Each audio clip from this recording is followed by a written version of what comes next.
Hello, everyone. Welcome to New Tech. I am with another quick tutorial. How to free up more than 40 GB of disk spaces on the Windows 10 computer. Now, let's start by moving the cursor to the bottom left corner of the screen. Then, click on the Windows logo. And, go to Settings by clicking the gear icon. Now in Settings, go to the first option, and click on the System.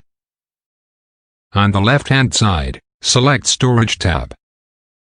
Then, on the right-hand side, click on the Temporary Files. Now, mark all these checkboxes.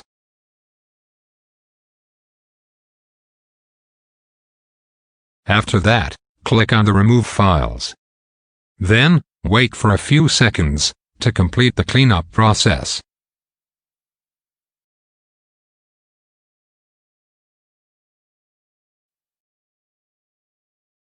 At last, close the Settings windows. Okay. That's it for today. I will see you in the next tutorial with amazing and interesting topics. And don't forget to like, comment, share, and subscribe to this channel.